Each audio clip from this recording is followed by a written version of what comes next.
내가 나를 사랑하느냐. 우리 요한복음의 마지막 장에 주님께서 부르시는 장면이 나옵니다.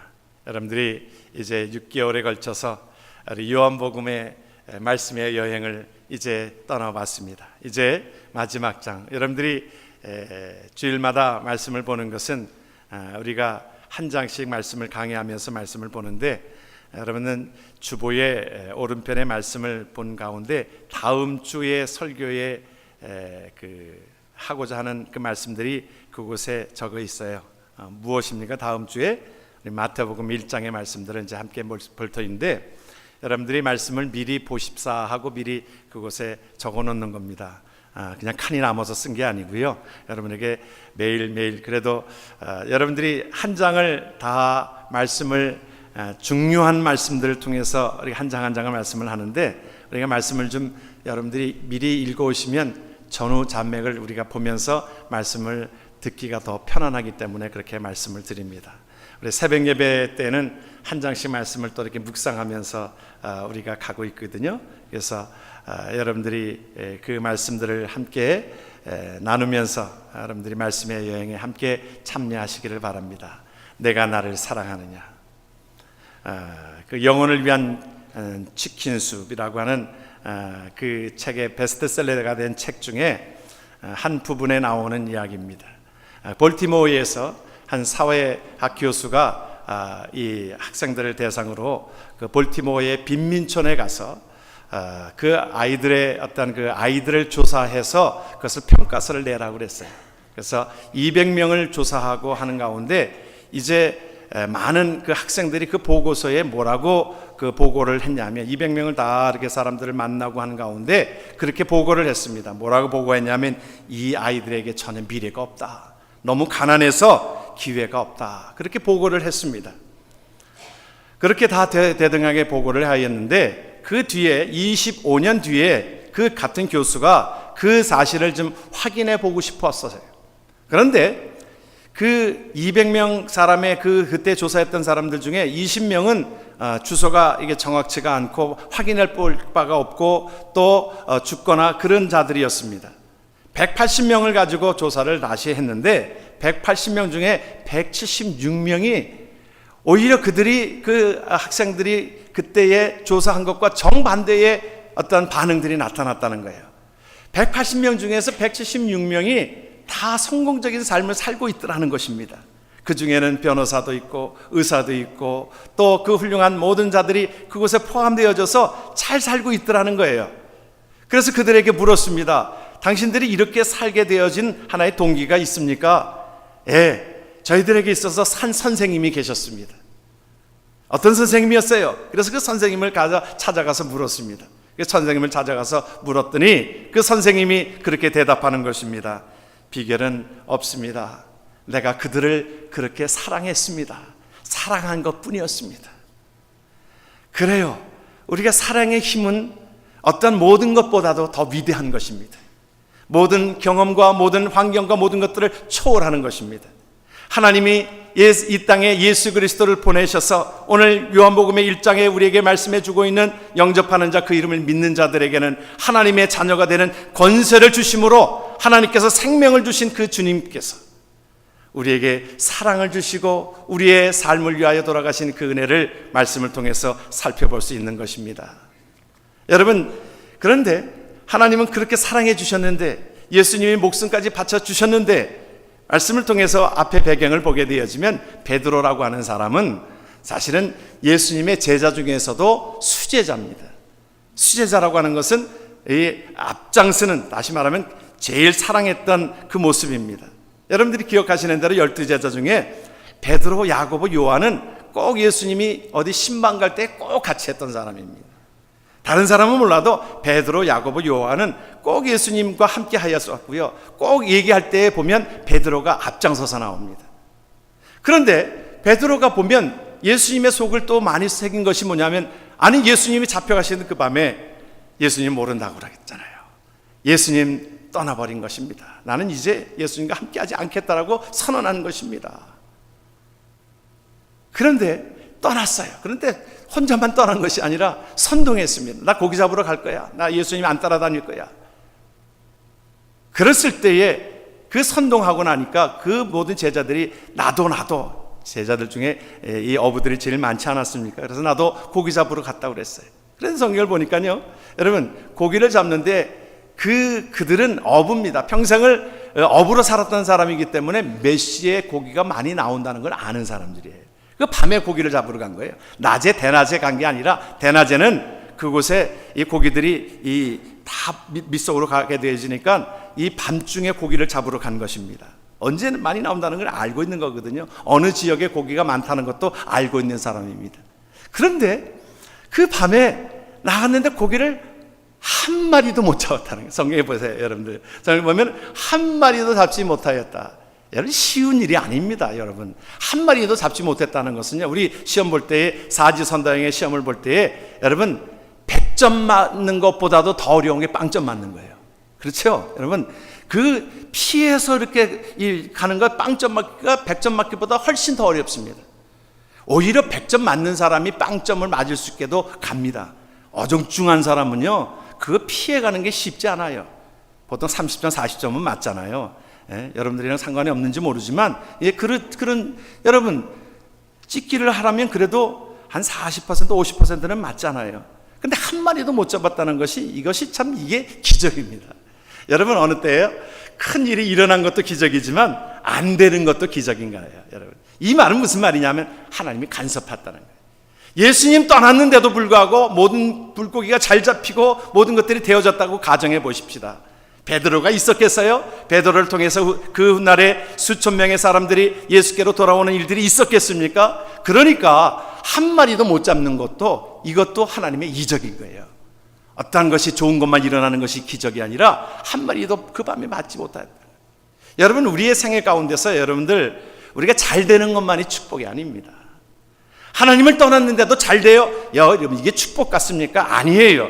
하나님 앞에 내가 잘못했어요, 그랬는데 나에게 어떤 해프닝이 일어나는 것, 잘 안 되는 것, 이것도 이적인 줄 믿으시길 바랍니다. 베드로에게 있어서는 한 마리도 잡지 못했던 그것이 그에게 있어서는 주께로 돌아오는 하나의 기회가 되었었습니다. 주님이 그렇게 얘기합니다. 배 오른편으로 그 그물을 던져라. 안 해봤겠어요? 아니, 그리고 이 모든 어떤 육신적으로 말하면 누가 더 전문가입니까, 여러분? 아니, 예수님은 고기 잡는 데에서는 무슨 전문가예요? 전문가도 아니잖아요. 목수 출신 아니에요, 여러분. 그 자가, 아니, 고기 잡는 자기 전문가한테 와가지고 배 오른편으로 그물을 던지라고 하면 그것이 그대로 받아들였겠어요? 그런데 주의 음성으로 받아들였습니다. 그리고 배 오른편으로 그물을 던졌는데 성경을 보게 되어지니까 주의 말씀에 의지하여 내가 그물을 던지리라. 그랬을 때에 배 오른편으로 그물을 던졌는데 그곳에 그물이 들을 수 없을 정도로, 다른 복음서에서 보니까 그것이 큰 고기만 몇 마리? 153마리. 그러니까 그물에 큰 고기만 153마리가 들어가면 가득 차가지고 들을 수 없을 정도의 엄청난 양입니다. 그래서 이곳에 와라, 같이 와서 이것을 거들어 달라고 얘기합니다.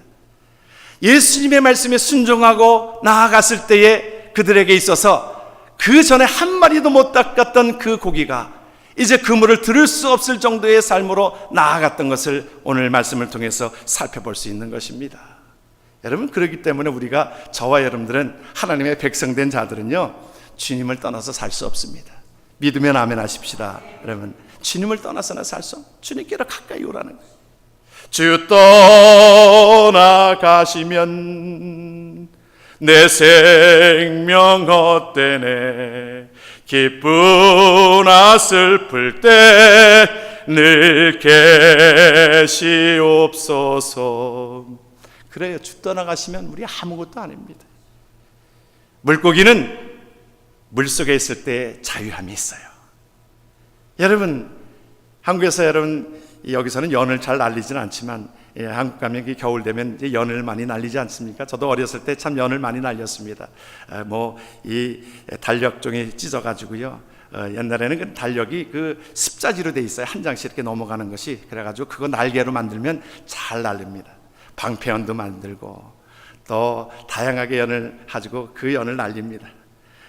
보면 많은 사람들이 나와가지고 나는 연을 나뉘는데 어떤 연은 방패연이고 잠자리연이고 인연, 전연, 오고서 연들이 많이 날라지게 됩니다. 빨간 연, 노란 연, 여러 가지 연들이 많이 날라지게 되어지는데, 여러분 먼 곳에서 보면요, 그 연이 혼자 날아다니는 것 같아요. 그 연이 혼자 날리는 것 같아요. 그런데 가만히 가서 보면 우리가 그 연줄이 그 연결이 되어 있지 않아요. 연결이 되어져 있습니다. 연결이 되어 있기 때문에 이 주인이 이 연줄을 가지고 조정을 하는 에 따라서 자유함이 있습니다. 창공을 향해 날아가기도 하고, 여러분 그런데 더 높이 나르려고 연줄을 끊었다고 가정해 보십시다. 연은 더 높이 나는 것이 아니라 연줄은 고꾸라지고 맙니다. 주님께서 우리에게 말씀해 주시는 것은 날마다 하나님 내가 나를 사랑하느냐라고 주께서 물으실 때에 저와 여러분들의 삶이 주께로 가까이 오기를 원하시는 주님의 음성인 줄 믿으시길 주의 이름으로 축원합니다. 여러분 요셉에게 있어서 성공한 비결이 어디 있어요? 성경이 우리에게 증언하고 있는 것이 요셉을 통해서 우리에게 말씀해 주셨을 때 창세기 39장 2절에 보면 여호와께서 여러분 같이 한번 말씀을 보죠. 여호와께서 요셉과 함께 하심으로 그가 형통한 자가 되었다라고 말씀합니다. 모든 것들이 잘 되었다라고 말씀합니다. 하나님을 가까이 하십시오. 하나님 앞에 가까이 가는 자가 하나님께서 주시는 복이 임하게 되어지는 줄을 믿습니다. 그런데 오늘 그 베드로에게 주님께서 물으셨던 것이 있어요. 무엇이었냐면 요한의 아들 시몬아, 내가 나를 사랑하니? 여러분 요한의 아들이라고 하는 것은 무슨 것입니까? 그에게 있어서는 베드로라고 이름 주어진 것, 이 하나의 반석이라고 하는 이름이 주어졌는데도 불구하고 우리에게 말씀해주고 있는 요한의 아들 시몬아, 내가 구원받기 전에 그 모습이 요한의 아들 시몬이지 않았느냐, 우리에게 기억하라고 말씀하고 있는 것입니다. 저와 여러분들 속에 하나님이 주신 사랑은, 하나님이 주신 구원은 저와 여러분들을, 우리를 어떻게 바꿔놓았어요? 우리를 그리스도인이라고 하는 이름으로 바꿔놓은 줄 믿습니다. 그 은혜를 기억하자는 것입니다. 여러분 우리에게 주신 생명은요, 이 땅에 어느 것과도 바꿀 수 없는 소중한 것을 우리에게 허락하신 것이 하나님의 백성인 줄 믿으시길 바랍니다. 우리에게 생명을 주셨어요. 어떤 명예보다도, 어떤 권력보다도, 어떤 돈보다도 가장 고귀한 것은 저와 여러분들 속에 하나님이 우리를 부르셔서 영접하는 자, 그 이름을 믿는 자들에게는 하나님의 자녀가 되는 권세를 우리에게 주신 줄을 믿습니다. 그 은혜가 저와 여러분들 속에 넘쳐나는 줄을 믿습니다. 주님께서 우리에게 묻고 있어요. 뭐라 그랬어요? 사실은 우리가 헬라어에서 보게 되어지면 사랑한다는 하는 그 사랑의 단어는 여러 가지로 표현이 되어지는 것을 봅니다. 헬라어에서는 그 에로스도 우리말로는 사랑이에요. 남녀 간의 사랑을 말할 때에 에로스적인 사랑이다, 그렇게 얘기합니다. 또 친구 간의 사랑을 말할 때는 필레오라고 그래요. 필레오적인 사랑이라 그래요. 그리고 전적으로 하나님께서 우리에게 주시는 그 사랑은 아가페적인 사랑인 것입니다. 헌신적으로 주시는 것은 아가페적인 사랑인데, 성경에 이 번역되어지는 것은 그냥 모두 사랑으로 표현되어졌습니다만, 주님께서 요한의 아들 시몬에게 그렇게 물으셨습니다. 내가 나를 사랑하니? 아가페적으로 사랑하니? 그 말이에요. 헌신적으로 사랑하니? 너의 삶을 온전히 동일하게 너에게 주어진 것을 그렇게 사랑하니? 물었을 때에 베드로는 내가 주님 사랑해요, 그것을 필레오로 대답했어요. 친구로서. 다시 물었습니다. 내가 나를 아가페적으로 사랑하니? 필레오로 사랑합니다. 또 물었어요. 내가 나를 아가페적으로 사랑하니? 그랬을 때 근심하였던 것이 뭐냐면, 그 전에 이미 내가 주님을 떠나지 않겠습니다, 내가 주님을 아가페적으로 섬기겠습니다, 그랬던 자가 예수님을 모른다라고 부인하잖아요. 연약한 인간의 모습을 자기가 알고 있습니다. 그래서 그것도 나는 감당하지 못하겠습니다. 필레오, 그것도 감당할 수 없는데, 그러나 주께서 아시잖아요. 나의 모든 형편을 아시잖아요. 그러나 내가 주님을 사랑하는 마음 주께서 아시잖아요. 필레오로 주님을 사랑합니다. 주님께서 뭐라고 말씀합니까? 내 양을 치라, 이제 나를 따르라. 주님께서 주시는 귀한 음성인 것입니다. 우리가 주님을 떠나서는 우리가 살 수 없는 자들이기에, 하나님의 백성된 자들에게 저와 여러분들 속에서는 늘 주님 사랑함으로, 주님을 가까이 함으로 저와 여러분들 속에 하나님이 함께 하시는 줄을 믿으시길 주의 이름으로 축원합니다. 여러분 찬송가 중에 우리 94장을 보게 되어지면요, 우리 여러분들이 찬송가를 볼 때에 거기 작사 작곡자가 있어요. 그런데 오른쪽에 있는 것은 작곡한 자예요. 그 자의 그곳에 조지 베블리 그 슈아라고 하는 그 약자로 이렇게 써져 있어요. 그리고 왼쪽에는 그 94장에 보면 밀러라고 하는 사람이 작시를 했습니다. 그런데 어머니예요. 그 어머니인데 그 자가 이 아들이 사실은 노래를 참 잘했습니다. 사실은요 주일학교를 다니고 교회를 생활을 한 사람들은요 음악성이 꽤 높습니다. 어릴 때부터 음악을 접하게 되어지니까요 아이들 여러분 그 교회 생활을 하다 보면은 우리가 음악을 많이 압니다. 그리고 찬양을 하면서 많이 이렇게 들려지게 되어지고 교회 오면은 찬양이 참 절반 아닙니까? 찬양하면서 음악성이 꽤 높아져요. 그래서 이 조지라고 하는 그 쉐어라고 하는 사람이 사실은 그 음악성이 꽤 있었습니다. 그래서 나중에는 그 음악으로 가수로서 출세를 하게 되어집니다. 그래서 많은 사람들에게 그 세상적인 노래를 불려주게 되어지면서 많은 사람들이 좋아했어요. 그의 음성을 좋아했어요. 그래서 돈도 벌리게 되어졌어요. 유명하게 되어졌어요. 방송국에서 여기저기서 불려다녔습니다. 그런데 돈도 있고 명예도 있고 많은 사람들이 알아주는데 자기 마음속에 뭔가 채워지지 않는 그 텅 빈 마음을 늘 주체할 수가 없는 거예요. 사람들에게 환호를 받고 사람들에게 그 모든 것들을 들려줄 때 그러했는데 그 마음속에 늘 허전함이 있는 것입니다. 그러나 어느 날 어머니가 자기에게 쓴 시를 하나 발견하게 되어집니다. 그것을 보면서 그의 삶이 달라지기 시작합니다. 내가 세상 노래는 부르지 않겠다고, 하나님의 영광을 위하여 그 삶을 드리겠다고. 나중에는 그가 빌리그리암 전도 집회 때마다 그는 함께 하여서 그가 불려진 찬상이 있습니다. 그가 고백되어지고 그것이 하나님의 나라를 위하여 그의 삶이 쓰임받게 되어지고 찬송에 들려지게 될 때에 그를 통하여 많은 사람들이 은혜 받고 많은 사람들이 채워지고 많은 사람들이 주께로 돌아오는 역사가 있게 되었던 것을 기억합니다. 그럼 94장 이참에 한번 제가 불러야 되지 않겠어요? 예? 예, 이렇게 되어지면 이게 딱 이 찬송하기에 참 좋잖아요. 예? 예, 제가 한번 좀 부르겠습니다. 제가 먼저 한번 부르고 여러분들 같이 한번 좀 부르면 좋겠어요. 어떻게 하면 제가 찬송을 좀 부를까 하는 그런 생각들을 갖게 되어지는데 여러분 이 타임이 찬송하는 좋은 타임 아닙니까? 반주 먼저 좀 주시면 좋겠네요.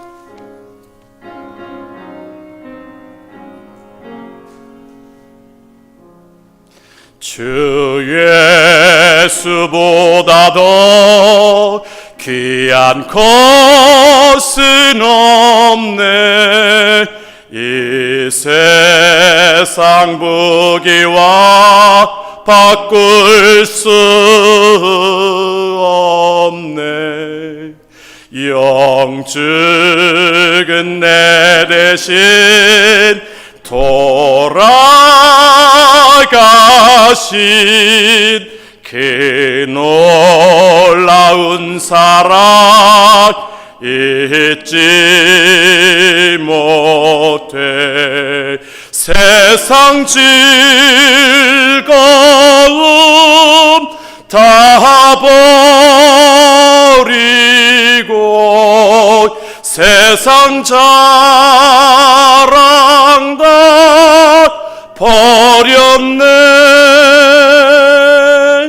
주 예수보다 더 귀한 것은 없네. 예수 밖에는 없네. 다시 한번 우리 같이 한번 함께 합니다.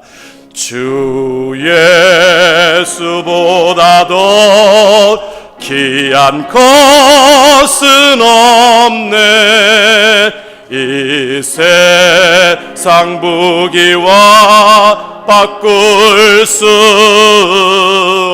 없네. 이 세상